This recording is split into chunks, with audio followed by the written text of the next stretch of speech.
Hello and welcome to another episode of the Otaku Experience over here on the Burnett. I'm of course your host, Israel. In this episode, we're going to discuss the leaked news that Demon Slayer's final arc will be adapted into a film trilogy. The summer 2024 anime season begins in a couple weeks, so I'll give you my recommendations to watch, and the live-action Street Fighter film at Legendary has lost its directors. After we discuss the stories, we'll talk about this week's spring anime audience rankings, and finally, we'll get into the comments written by you guys from last episode. And with all that being said, let's get right into the show.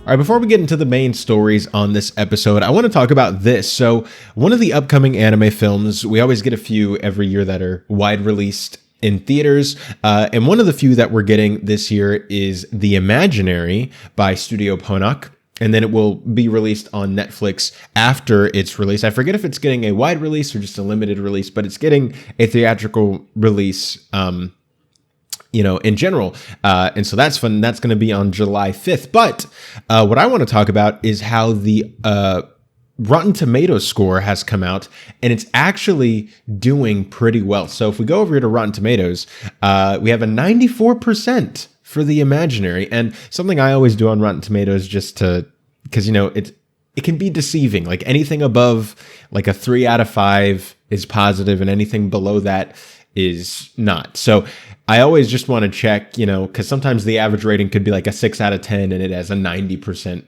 rating, But we look at the percentage and we're like, oh, see, it's a 94% out of 100 in terms of its quality, which means it's amazing.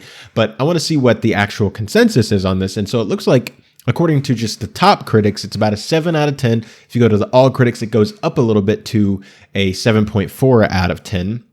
And we can see that if we go back to the top critics, the overall percentage score drops a little bit from 94 to 86.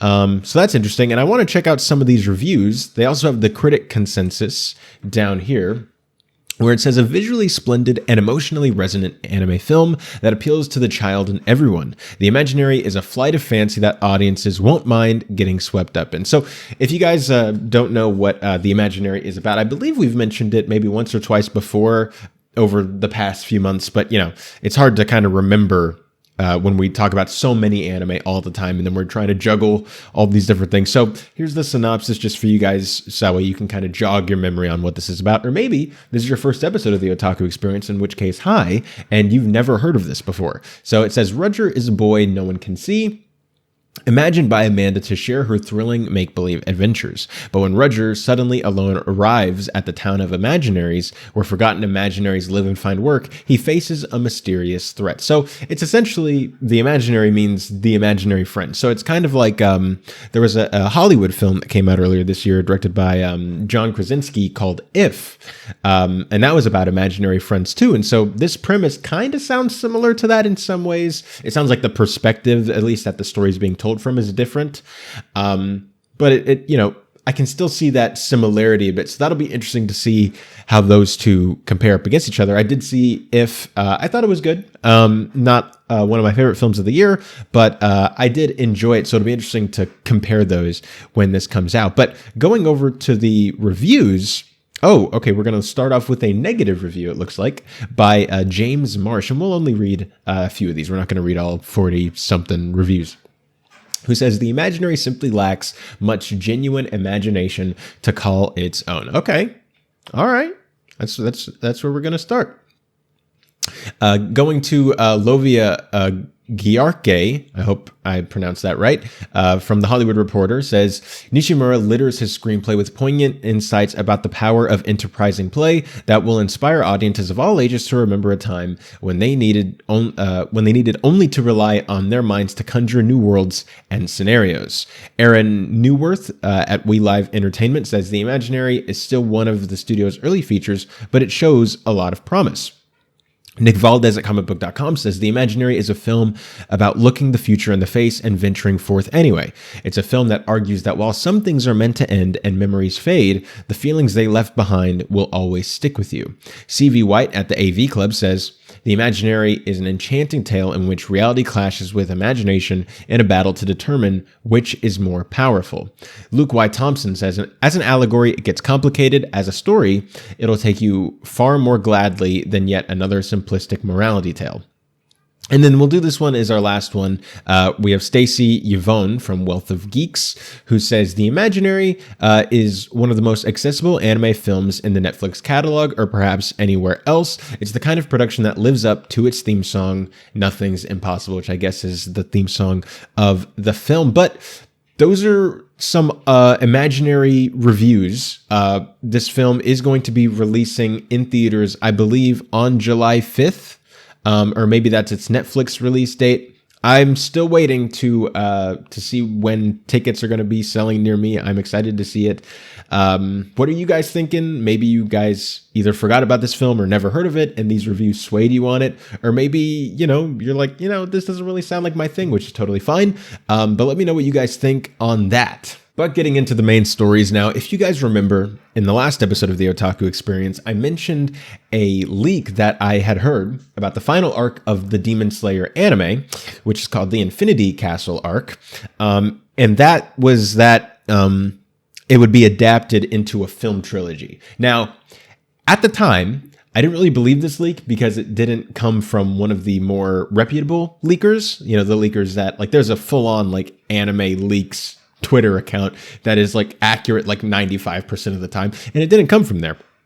It came from this person that I had never heard of, and it also didn't get that much traction on the website, so I didn't really make anything of it, but I kind of put it in my back pocket. I let you guys know about it because I thought it was interesting. Well, it turns out that leak was true after all, because today, at least when I'm filming this, Saturday, June 22nd, we have it basically all but confirmed, everything but a studio announcement, that the final arc of the Demon Slayer anime will in fact be a film trilogy. And the article I'm using for my source for this story is from Screen Rant, where they say the grand finale of Demon Slayer, the Infinity Castle arc, will apparently be adapted into a trilogy of movies, according to information inadvertently leaked by Jump Victory Carnival's website. This is not surprising, considering that Demon Slayer's producing studio, Ufotable, spearheaded the practice of adapting arcs of manga into theatrical films. Now, we did see this with the Mugen Train arc. We saw this where they did that with the Entertainment District arc, and then it was the Swordsmith Village arc, and then even the Hashira Training arc. We've had 3 movies, almost every year with Demon Slayer, whether it's a full-on movie like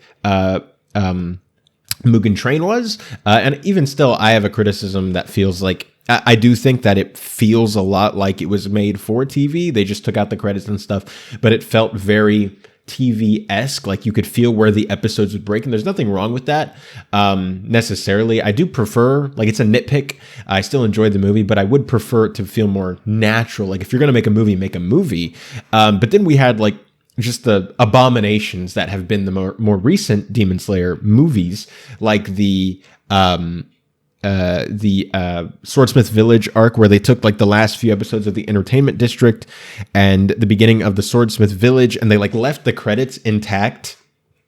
So in between every episode, you would get 90 seconds of end credits, and then the next episode would start, then you get another end credit. It was ridiculous. If you're gonna call something a movie, at least try a little bit. Put all the credits at the end. I don't care if you do them all back to back to back, but still, man, don't interrupt the viewing experience by going, here you go. It felt like I was watching an anime, binging an anime in a theater. And because of that, I didn't even go to the Hashira Training arc, but from what I hear, it was the same thing, essentially, just taking episodes, smashing them together, putting them on the big screen, and then putting the premiere of the new season at the end, leaving all the credits intact and everything like that. Garbage, terrible. I don't even want to talk to you, Ufotable. Don't even look at me in the face, okay? But we've seen them do this, and they've kind of gotten good at it. They've made a little habit out of doing this.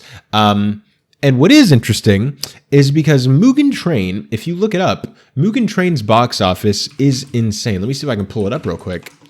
Box Office Mojo, boop-a-doop-a-doo.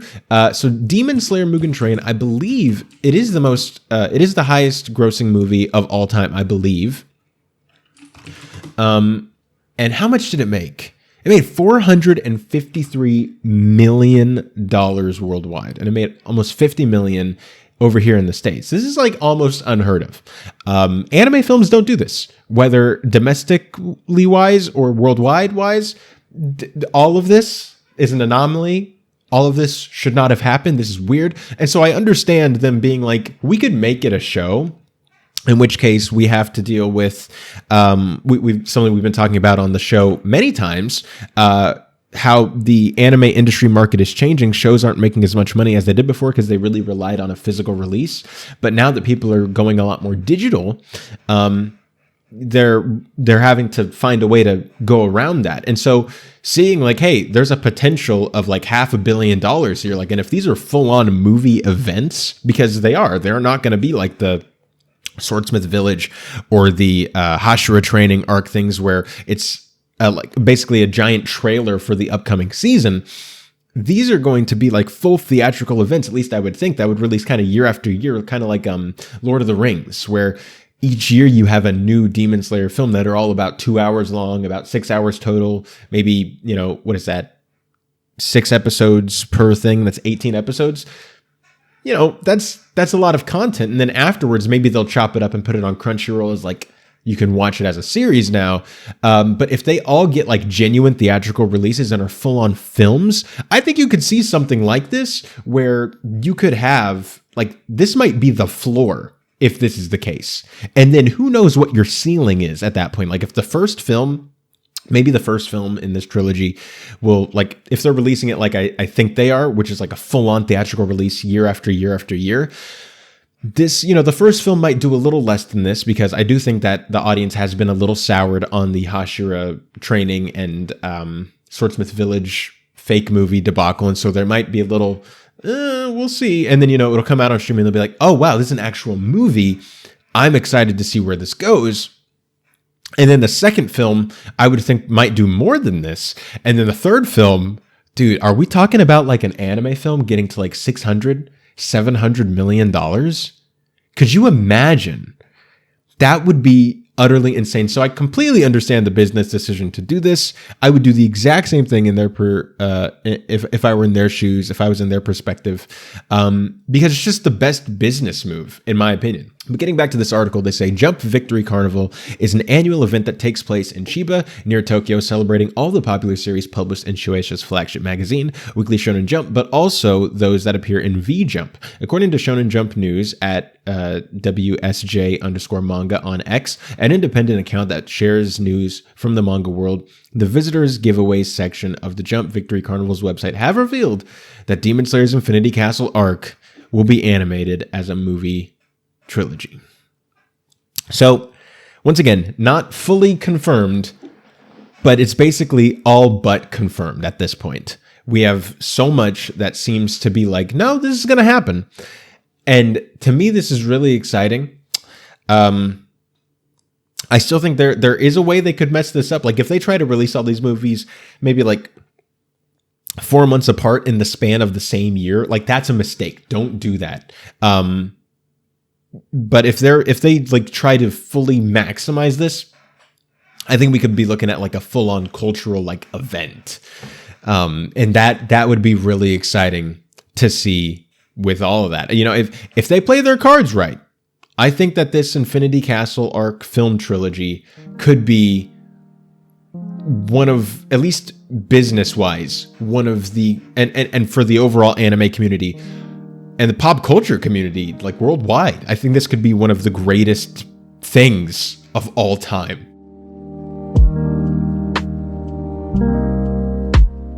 Here's a story from this past week that we didn't have time to fully discuss in this episode. The July issue of the Gungan Joker magazine announced that the Kakegurui Compulsive Gambler manga will return on July 22nd with a new arc. The manga has been on hiatus since December of last year to, quote, prepare and recharge for the future. For more information about Kakegurui and its new arc, I'll put an Anime News Network article in the description.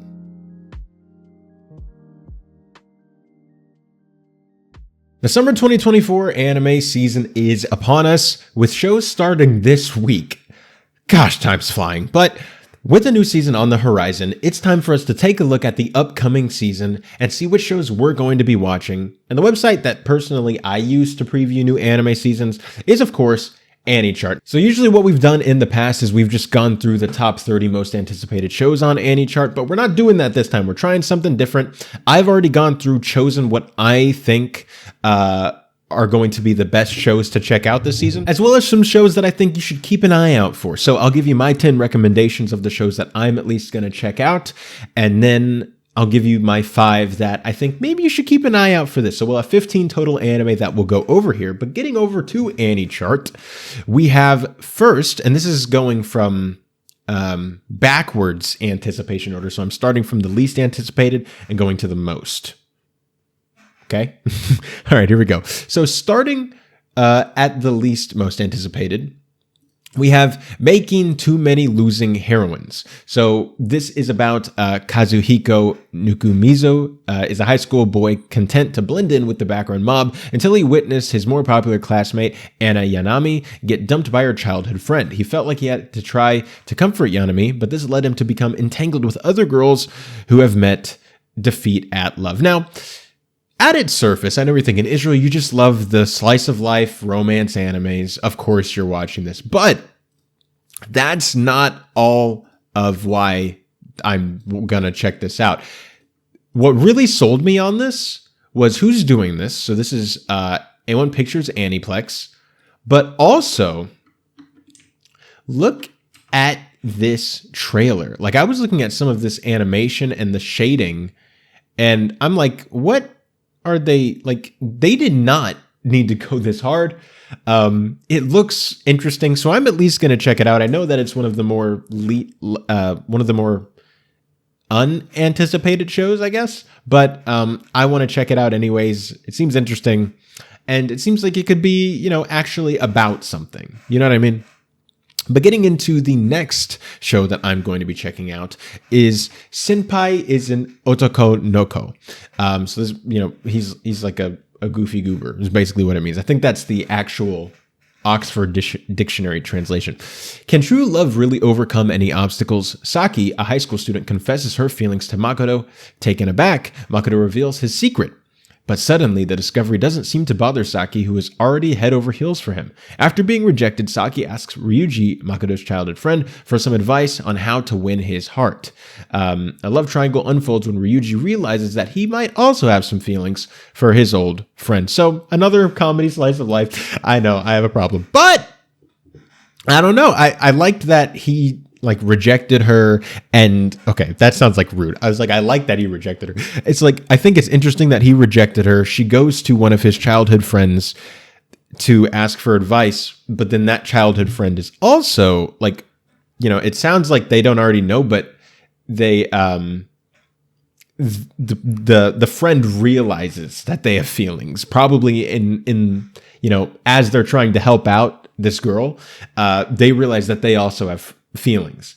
And then, oh no, I'm sorry guys, look, this is my list. You guys can watch whatever you want. This is why these are my recommendations, because this is what I'm going to be watching. This is what I think sounds good.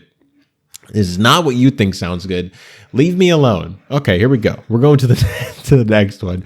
I, as always, no joke, I do always recommend that you guys go to Annie Chart, take a look at the shows yourself, and make your own decisions, because the only one who knows what you want the most is you. So you probably like some genres that I don't really like. I'm not the biggest fan of like the isekai genre anymore. You know, I've been really burnt out over it. But I know that that's one of the biggest anime genres. So if you're really into that genre, then you should go check out this list on your own and check out all of those shows, because I think I only have one isekai on this list, maybe 2, you know, but you might want to watch, you know, every isekai that there is to offer, and there's no problem with that. That's just not a genre that I'm really into anymore. So all this to say, these are my opinions.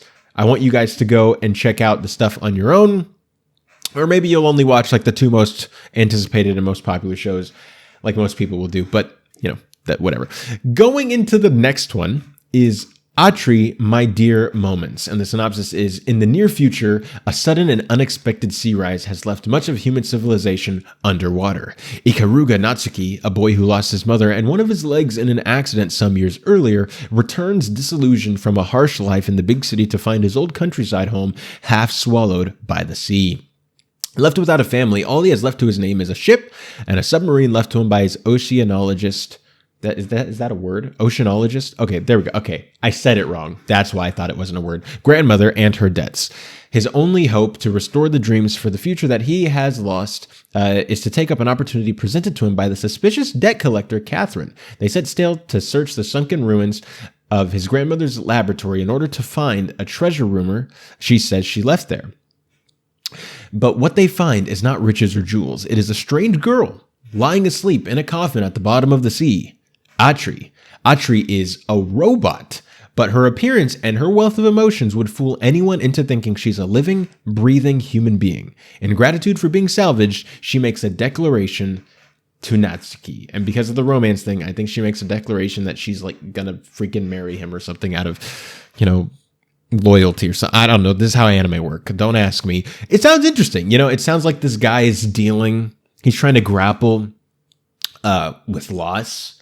He's disillusioned with his own life. He's probably struggling for meaning. And then he gets thrown into this whole plot with a freaking robot girl that he didn't even know existed. It'll be interesting to see how maybe authorities get involved. Trying to take back, I don't know, there's so many possibilities this could go. And it just sounds interesting to me. I like seeing stories about discovery and, facing your demons and becoming your better self. And that seems like a lot of what this story is dealing with. And so I'm into it for that. But next is Shoshimin, How to Become Ordinary. And the synopsis is, the story centers on Jogoro Kobato, who wishes to live a quiet and ordinary life after a painful experience. He and Yuki Osanai form a mutually beneficial relationship, as Yuki also wants the same thing. They start high school as classmates with a plan to spend their peaceful days as ordinary people.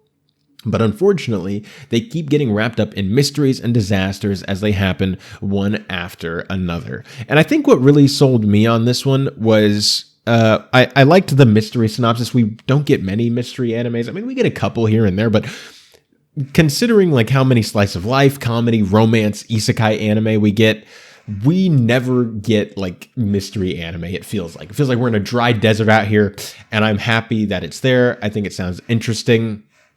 I also thought the trailer looked pretty interesting as well, just in terms of how the animation looks. And so I'm at least going to check this one out because I think it's interesting. It also sounds like, both of these characters are facing their demons and trying to get together. If you notice, there's a trend already. I like it when characters face their demons. That's like my kryptonite. I love those stories. But moving on into number 5 of the shows I'm going to be checking out is Nier Automata version 1.1a Core 2. I dropped my mic there for a second for you audio only listeners. Sorry about that. So this is, I don't think I need to read all this. This is the sequel to Nier Automata, the series that came out, was it last year? That feels like forever ago. That had so many production delays and so many problems. Here's hoping that this next season, knock on wood, here's hoping that this next season does not have all of those problems and that it can be a smooth sailing. I assume that they've spent a lot more time getting ahead of it. At least that would be my hope. And that we don't have to worry about, them being we only have 1 week to finish an episode. I would hope that the vast majority of everything, and I know that there's going to be someone that comes in here and be like, well, actually, the vast majority of anime are done before they air. I know, but you know what I mean? In terms of the amount of work that they have to do in a week to finish an episode, all the last minute touches, that if they don't finish that can cause a delay. I hope that a lot of that stuff is already dealt with as well. So that way, by the time the first episode airs, there may be working on the second third of it already, or, maybe the second half, that they're ahead of where the anime actually is, rather than trying to do some finishing touches each week before that new episode comes out. And I think that will be kind of golden there. But it'll be interesting to see how this one goes, just for that aspect. If it falls apart, I guess that'll be entertaining as well.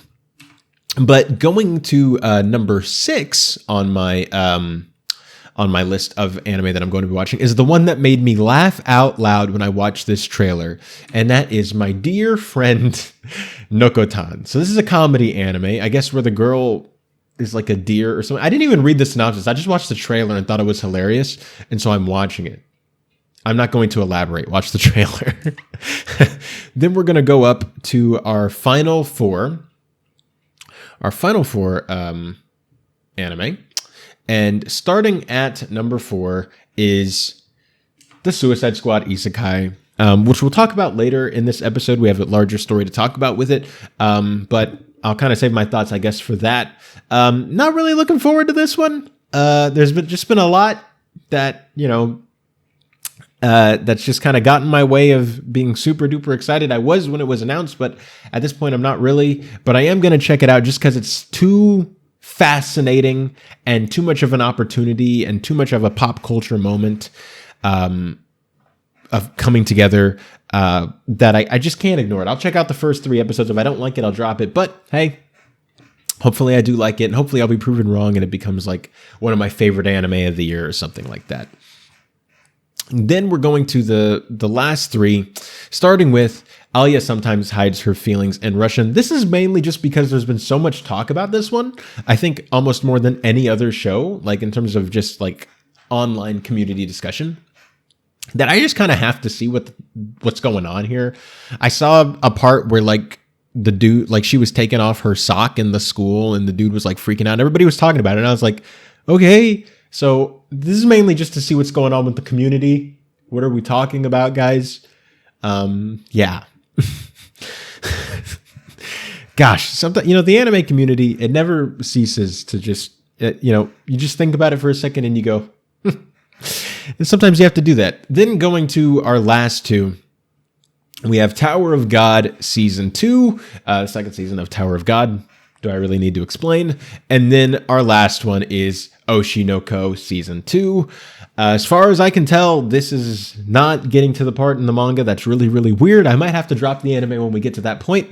But until then, woo, we're going to enjoy it. Now, so those are all the shows that I'm going to at least like check out. The other ones that I think that not just me, but I think that you guys should keep an eye out for are these shows. These are the shows that I'm not really super duper excited for. They kind of piqued my interest at least a little bit. And so, if I hear good things about them, then I won't be like, oh, wow, I'm super surprised. But because I'm leaving myself open, and then I can check them out later if I think that's the case. So starting out, I only have 5 of these, by the way. So starting out with our first one that I think that you guys should keep an eye out for is Why Does Nobody Remember Me in This World? So this takes place in a world, as Robert Meyer Burnett would say, in a world where, there were these tribes and the main group, the good group, won with this lead hero named Sid. And then suddenly the world was changed and we have this new main character because Sid was erased and he's like, hey, what happened? And so now he's trying to lead them back into victory. Sounds pretty cool. So, I had my 10 already and, it could be. There's a lot of girls on this poster. I don't want it to just turn into some harem comedy anime. So that's why, and hopefully we'll see something good here with that. Hopefully we'll hear good talking about that. I would hope so. Then we have Wisteria, Wand, and Sword. This is essentially just it's a show about people who use magic, but our main character can't use magic. It's that show. It's that plot again. We've seen a lot of these, and the big one that's at least out right now is Martial Magic and Muscles. We have a really good one right now, and so I just didn't want to be like, I'll compare this to that, and also we have that story anyways. Like I don't need to watch it again. But I thought the animation looked really, really cool. And if people say good things about it, not just like, oh yeah, it's funny. Like if I hear like good things about it, then I might give this one a go. Then we have. My third one that I think you guys should keep an eye out for is Seido Harem. And this is one where this guy joins this drama club and he's like, I want to find a cute girl. Anyways, so this girl likes him. And what she does is because she's an actress there in a drama club, she then tries, not necessarily, it says different personas, but she's basically just acting in different roles to try to wow him and see, which one he likes. So that's why they say Seido Harem, because it's only one girl, but she's acting like all these different people. because she's an actress, that's the harem, is you have a bunch of different characters played by this one girl. I think it sounds funny, sounds cute, but we'll see how it goes with that. Then my second to last one that I think you guys should check out, or at least be open to checking out, is this Days with My Stepsister. Now, this is another thing. This is like Alia hides her feelings in Russian. This is one that we just need to see how the community reacts, because it's one of those shows like My Stepmom's Daughter Is My Ex, where I guess that one was a little different, but it's one of these things where like the parents get married, and then the kids, like each parent had one kid, and then the kids like start like, are we in love? It's garbage, but they're always so entertaining, and I want to see how the anime community reacts to it. So we'll see how that goes with that. And the last one that I have keep an eye out for, that you probably thought was going to be in my am watching thing, is Fairy Tail 100 Years Quest. The reason why that you should keep an eye out for this is, number one, I don't know how many of you guys have actually seen Fairy Tail, and there are hundreds of episodes to catch up on if you haven't. So that's one. Number two, it's been I could be wrong, but it feels like it's been a while since this show was back. And I don't want us to end up getting like a bad season or anything. I don't know anything about this arc, but I don't hear many people talking about it, which leads me to think it might not be the most anticipated arc of all time. But I'm still leaving it up here because it's Fairy Tail, but that would just be some reservations I have, which is why it didn't get the full-on check mark. But anyways, guys, so those are the shows that I'm going to be checking out in the summer 2024 anime season. We're already halfway through the year. What are you guys going to be checking out? There's a lot of shows that we didn't talk about here. We only talked about 15 of the top 30, which means that there's 15 more shows that I didn't even mention because I wasn't interested in them. But you guys might be, so I recommend going to AnyChart to check that out and decide which anime you're watching for yourself.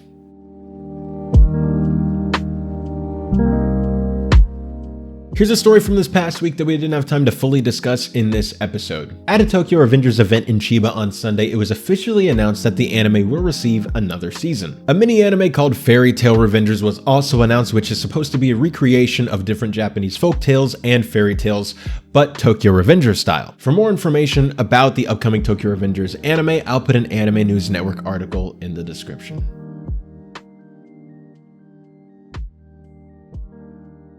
After the success of the live-action Netflix One Piece series last year, the Hollywood live-action anime genre has exploded.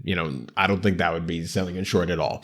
Whether that's bringing back projects from the dead or announcing new projects, it seemed like we were smooth sailing into a new era of a whole bunch of live-action anime adaptations. At least it did for a while, but now it looks like one of those projects has faltered a bit, with the Street Fighter film losing its directors. Now, I understand that Street Fighter technically is not an anime, and so it technically is not a live-action anime adaptation, but it's a video game adaptation. But Street Fighter is a Japanese IP, and it's very heavily anime-inspired in terms of its artwork, and there have been several anime adaptations of the game in the past, so I think for all intents and purposes, it's the same thing. The article I'm using as my source for this story is from Anime News Network, where they say, The Hollywood Reporter reported on Monday that brothers Danny and Michael Filippo will no longer direct Legendary Entertainment's live-action film adaptation of Capcom's Street Fighter fighting game series due to conflicts of schedule. Legendary and Capcom were reportedly hoping to begin filming sooner than later, but Filippo brothers are focused on making the Bring Her Back film, which will begin shooting later this June in Australia. Legendary and Capcom are now looking for a new filmmaker for the Street Fighter film. In April 2023, the brothers were reportedly in final negotiations to direct Street Fighter. So, this is one of those things where usually, if you hear scheduling conflicts, that's a fake thing. It's BS. Don't listen to it. Here I actually believe it, and I'll tell you why.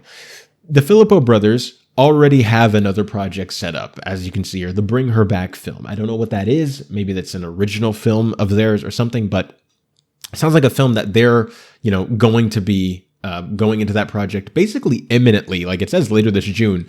We're at the end of June. So probably this next week they're starting filming. And Legendary, because they saw, oh my gosh, the potential, they want to get this thing going as soon as possible. And the same thing happened with the Godzilla X Kong sequel, where Adam Wingard wanted to do something else, but Legendary wanted another Godzilla Kong movie, and Adam Wingard said, I want to do something else, and then I'll come back. And then Legendary said, we're not going to wait, we want to do it now. And they both had to go, okay, well, our priorities are in different places, so God bless, we're going to go our separate ways. And they found a new director for the new Godzilla Kong movie that'll come out in a couple years.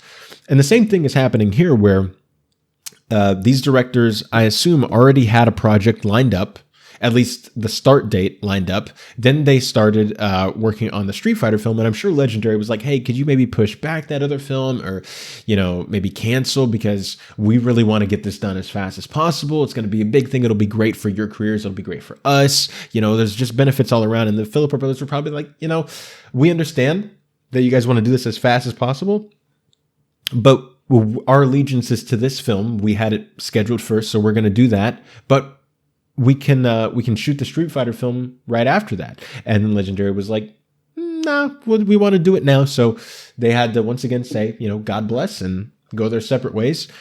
So usually,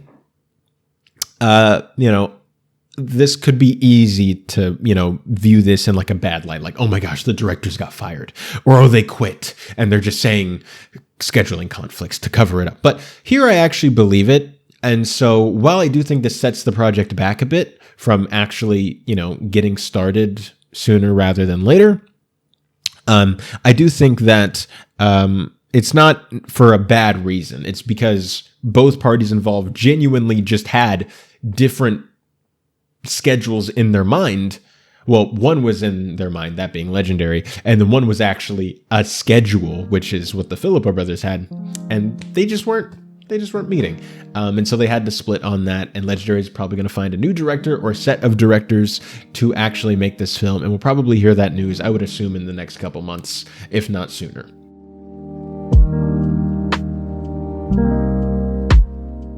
Here's a story from this past week that we didn't have time to fully discuss in this episode. The blog site for the editorial department of Tonari no Young Jump manga announced that the One Punch Man manga will go on hiatus for 2 months due to adjustments by the author. The manga is scheduled to return on August 22nd. For more information about One Punch Man and its hiatus, I'll put an Anime News Network article in the description.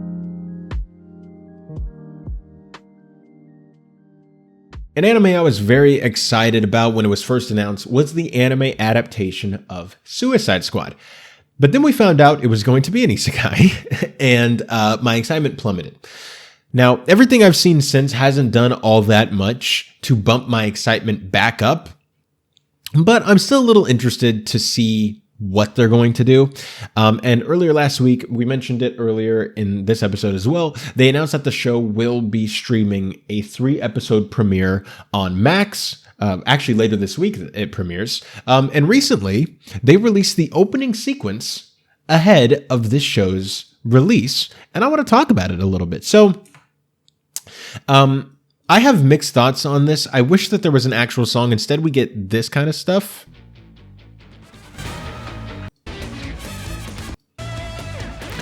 And you can hear it's very Spy Family type of music sounding. And I'm sure that Spy Family didn't come up with this, but that's a popular one that's in our heads that we can think of. This is a Spy Family type of music going. And it kind of, I could see it fitting for an anime Suicide Squad. The visuals themselves look fantastic. I don't see a lot of things going on here. Okay, that sounded bad. I don't see a lot of story being revealed. I see just kind of cool visuals, but maybe we'll watch the whole show and we'll look at the opening and be like, oh my gosh, whoa, we can see all of the story being, foreshadowed and everything like that. I still just can't get over it. Like, I look at these visuals and some of it's really cool. And then I get reminded, in shots like, like this, and other shots like that, where I'm like, this is a freaking isekai and I'm not into it. Is that the Joker's smile? That looks awesome. But I think I can understand the idea of wanting to make this an isekai because it's like, isekai is the most popular. I mean, you can say shonen, but shonen isn't a genre. Shonen's a demographic. But isekai is a genre. There's tropes. There's usually a similar kind of tone. There's things that you can do. That's a genre. Isekai is, at least right now, the most popular anime genre. And then you take this massive, not just comic book IP, but film IP now, in the Suicide Squad, and you go, okay, let's pair these together. Let's take this big Hollywood comic book movie IP, and let's take the most popular genre in anime, and let's put them together. It makes perfect sense on paper. But for me, as someone who's not really into isekai all that much anymore, except for like the rare exception, like Musoku Tensei has turned it around for me. I didn't really like the first season, but I've really enjoyed this second half. ReZero's coming back. There are exceptions, but broadly, the tropes just don't work for me. I think it's when they play with the tropes, when they do the tropes in a new and interesting way, that I'm like, oh, okay, that's interesting. But when it's just a lazy retelling of the same tropes we see all the time, that's what soured me on it. Not to say that this is going to be like that. If anything, this show looks very creative in almost every capacity. I think the fact that it's just being associated with a genre I don't like is what's souring it for me. And I wish I could get excited about it. But even though these visuals are literally fantastic, like it looks amazing. This anime is going to be beautiful. This is already like, in my opinion, like other than like Demon Slayer and the usuals that you get, this is a contender in my mind for, best animation already. Like shots like this, like not just the animation, but I mean like the compositing, like we get shots like this where like the environment really feels real, the shading, the different art styles we're already seeing. This is already going to be the most beautiful thing I've ever seen in my entire life. And so I'm excited to see it for that. I'm excited to see it because I do really like these characters. I am a DC fan. So I'm excited to see that. I just wish that, I guess maybe it's my own expectations that got to me, but I was really hoping for like a Suicide Squad story, but just anime, just it looks like an anime though, and done with like anime art styles, done with anime music and violence and stuff that you can't do in live action, or at least it would look goofy in live action, but in anime it makes sense. And so I guess maybe some of y'all are thinking, well, isekai would be another next step, like let's put it in that genre. And I get it, but for me, that's just something that continues just to sour everything. Like if this was just another thing, I'm sure I'd be a lot more excited, but because I know it's an isekai, that's what bothers me, I guess. And maybe I'm just being like, maybe I just got like a stick up my butt. I don't know. Maybe I'm just being rude. Maybe, but we'll see. And when I watch it, if I like it, I will tell you guys that I like it next week. I'll probably do like a little review about it. But but if I don't, I'll be honest. And if I think it falls to the same isekai tropes that I've seen over and over, I'll let you guys know about that. It's just, it's just been something that's difficult. I do wish, getting back to this opening though, I do wish that there were lyrics in this. To me, it kind of does make this opening a little hard to rewatch. Like to me, it's more interesting with this on mute than it is. Like to me, the visuals in this opening do not match.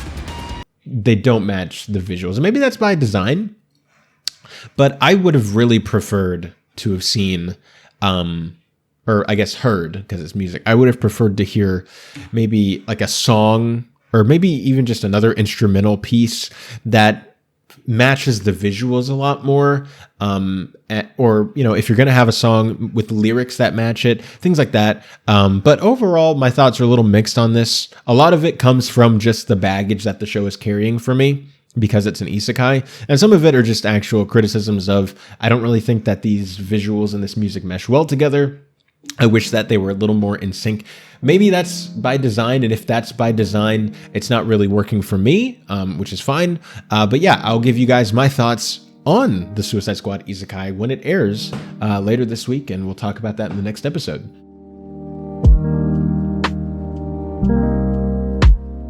Here's a story from this past week that we didn't have time to fully discuss in this episode. 3HZ, the studio behind Sword Art Online Alternative GGO, The Devil is a Part-Timer, Dimension W, and more, has announced that it has transferred all anime production and planning services to A1 Pictures.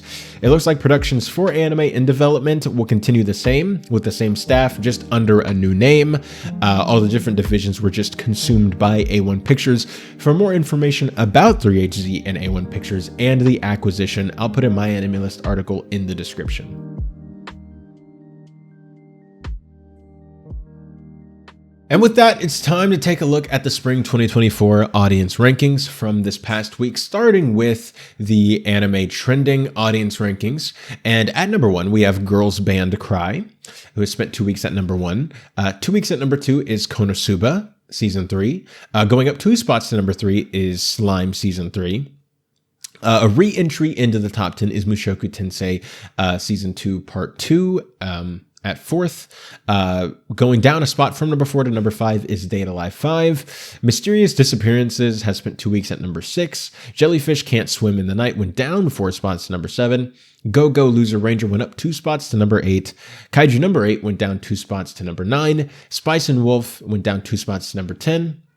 And going up to the more recently released Anime Corner rankings, we have at number 1, Mushoku Tensei Jobless Reincarnation Season 2 Part 2, which went up 3 spots to number 1. Date A Live 5, which stayed at the same rank at number 2. Kaiju number 8 went up 11 spots to rank 3. Konosuba Season 3 went down 3 spots to number 4. Demon Slayer went up 1 spot to rank 5. Go Go Loser Ranger went down 3 spots to number 6. Black Butler went down 2 spots from number 7.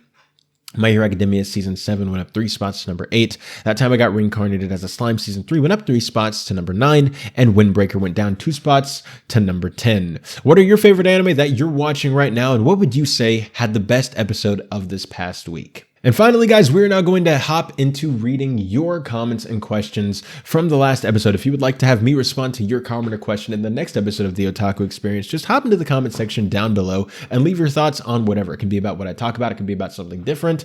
You can ask me like what brand of tissues I use and I'll respond.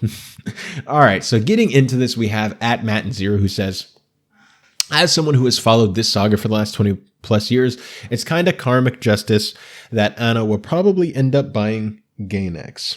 I don't know. Do I know what you're talking about? I might just be blanking right now. Hold on. Anime. Oh, the creator? Like the guy? Like the producer?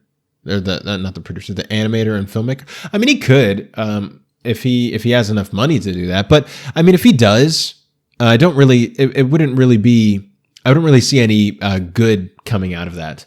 I'm looking this up right now. Hideaki Anno is a Japanese animator and filmmaker. For those of you guys who don't know, he's worked on things like Evangelion, Shin Godzilla, Shin Kamen Rider, Shin Ultraman, things like that. Worked on stuff that we all know. Maybe he could, but I really don't know what he would do with it. If anything, he would just get it.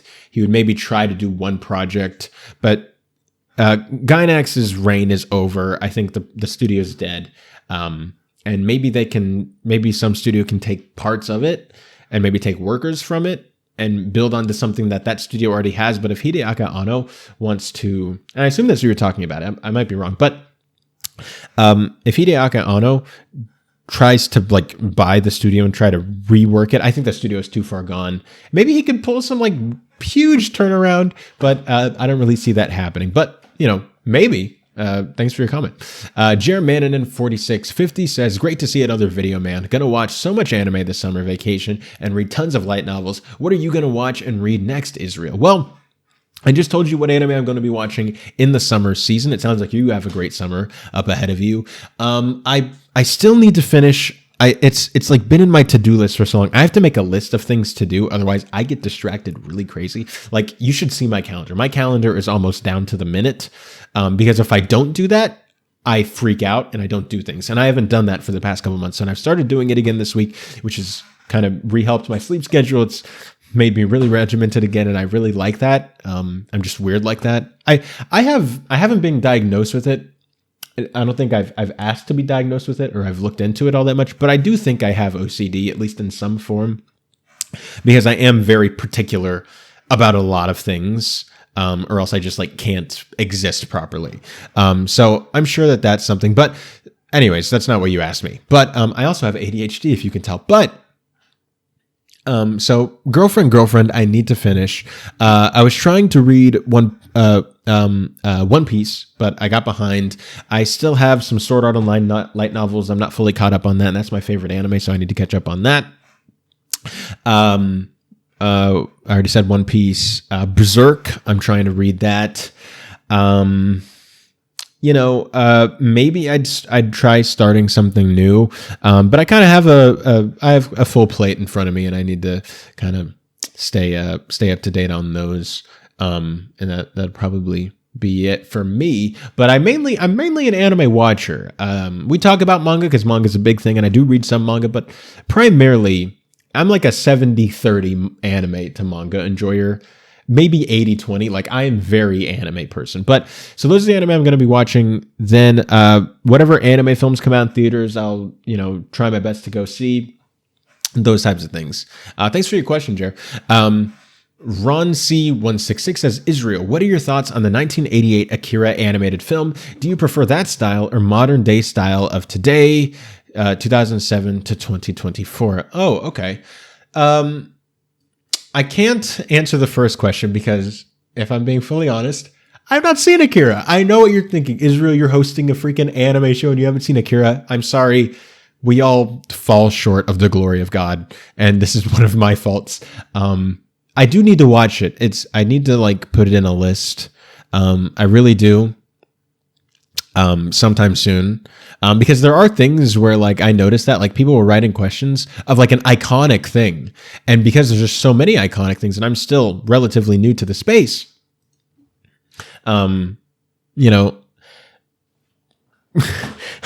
sometimes I just miss stuff. And sometimes I just haven't gotten to it yet. So I just haven't seen Akira yet. But in terms of art style, let me pull up Akira. Just so that way, I'm pretty sure I have a decent idea in my head, but I need to relook at it. Like, you're talking about the old art style, like this, Evangelion. You're talking about this art style. I definitely, it really depends on the project. We had, let me see if I can pull something up here for you guys. So that way you guys can see what I'm doing. Because I'm going to use references. At least I want to. Let me see if I can do this real quick. Let's see. There we go. Okay, so there are shows that are out. Some shows we have like say the MAPPA look. So that would be like Jujutsu Kaisen, Chainsaw Man, those types of things with the anime, where it looks kind of like that. Very modern, clean, slick look. Then you have shows like my favorite anime, Sword Art Online, which is very the Kyoto A1 Pictures style, where you have like the much more rounder, big eyes, your typical anime look. Then you have, the more art styles that kind of experiment a little bit. Like one of the shows that I thought looked really great in the past couple of years was an anime called Sunny Boy that actually a few people did see, but I wish more people saw it. But it was called Sunny Boy, and it had a very old timey art style as well, where it was trying. You could tell they were intentionally trying to make you think of more classical anime. And so I think when you say modern anime, I think you're talking about what we're seeing a lot in anime seasons today. Like when I showed like a lot of the anime that we were talking about this past a couple segments ago in this episode, where a lot of them did look very similar. If that's what you mean, I think overall I prefer it just because overall it's gotten cleaner. They still do draw on paper, but they still, it's able to be cleaner while still looking hand drawn, if that makes any sense. And sometimes we still get we get a lot of experimental animation these days, and a lot of animation that looks different. So I don't think there's really like one set art style that we have today. There's one that we see a lot of, but then we get a ton of experimental stuff as well. So I just appreciate them all. there are times that I miss, like some of the goofier looking anime, like with the big old, like Clannad with the big old eyes, sometimes I miss stuff like that, but it really depends on the show that I'm watching.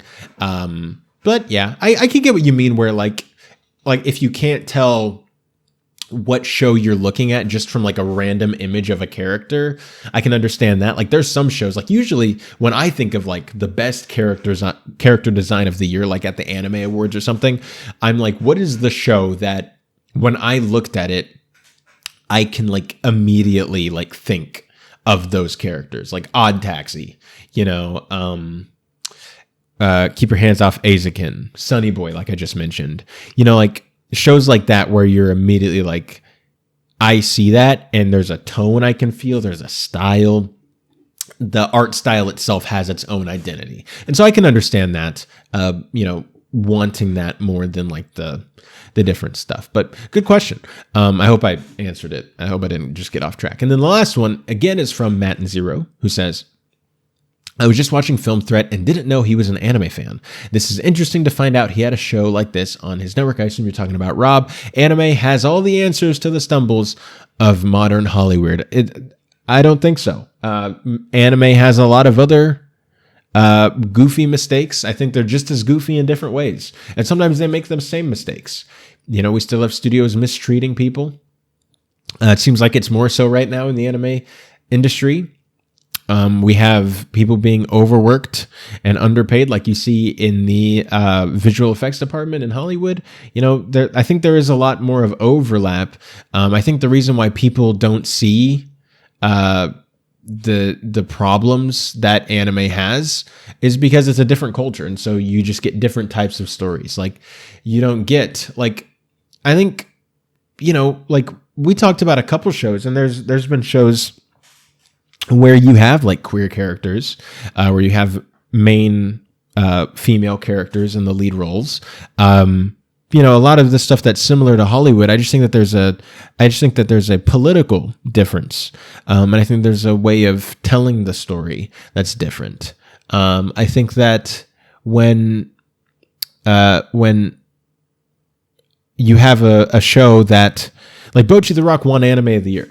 And that wasn't one that people were like, oh, of course it won Anime of the Year because it has women in it or something like that. I mean, it didn't have, there weren't people like that. I think people respond to it different just because there's a difference in the culture.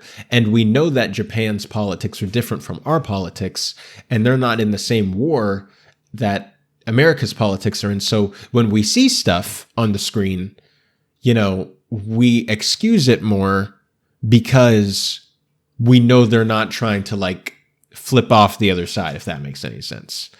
But no, I think that the anime industry has just as many stumbles as Hollywood. Some in the same aspects, some in different aspects. But yeah, I love anime. So thanks for swinging by, and I hope you're enjoying the show. And that does it for this episode of the Otaku Experience. I want to thank you guys so much for watching and or listening. If you'd prefer to listen to the show rather than watch the show, or maybe you can't have a YouTube video open whenever the show comes out, you can listen to it. To the Otaku Experience podcast on Spotify. And hey, if you want to keep up with me outside of this show, you can subscribe to me on my main YouTube channel, King Tannic, where I still make anime content, but in a less serious and professional way. You can also follow me on Instagram at King Tannic, or follow me on Twitter at King Tannic Israel. And if you're new to the Burnett Network, consider sticking around. We have some great shows for you to watch every week, which most of them are hosted by the one, the only Robert Meyer Burnett. And the Otaku Experience is the anime non-news show where we talk about the current goings-on in the anime and the manga industry with our very uneducated opinions, hosted by me, Israel King Tannic, every week only on the Burnett Network. And with all that being said, guys, this episode comes to a close. I will see you all next time.